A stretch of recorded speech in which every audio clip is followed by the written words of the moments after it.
Anne Boleyn's rise. Anne Boleyn was born around 1501 to a noble family, and received an education in the courts of Europe. When she returned to England in the 1520s, her charm, intelligence, and wit caught the eye of King Henry VIII. Despite already being married to Catherine of Aragon, Henry became infatuated with Anne, and initially resisted Henry's advances, refusing to become his mistress. Instead, she demanded marriage, a bold stance that set in motion one of the most dramatic events in English history. To marry Anne, Henry sought to annul his marriage to Catherine, a move that led to England breaking from the Catholic Church and establishing the Church of England.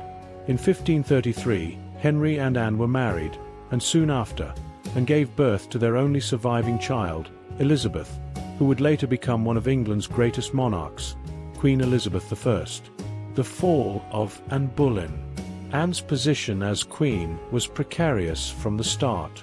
Henry desperately wanted a male heir, and Anne's failure to produce one, coupled with her strong-willed personality, made her many enemies at court. By 1536, Henry had grown tired of and had fallen in love with one of her ladies-in-waiting, Jane Seymour.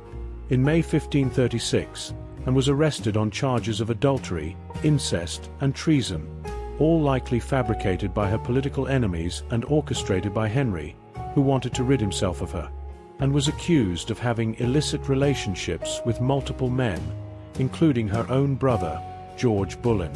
The trial was a sham.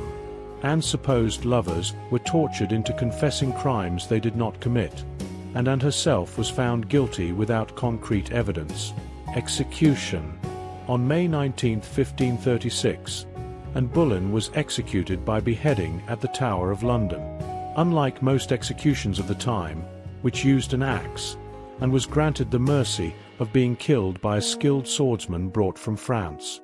She faced her death with dignity, reportedly saying in her final speech, "I am the king's faithful wife and a good Christian, though I accept my death humbly." Legacy.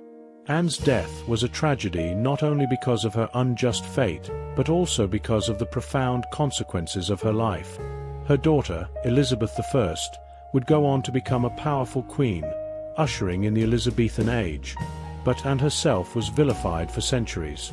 Today, historians view Anne Boleyn as a complex figure, a victim of political intrigue, a woman of ambition, and a mother who shaped England's future despite her untimely end. Her story remains one of the most famous personal tragedies of the 16th century, symbolizing the dangers of power, ambition, and the merciless nature of court politics.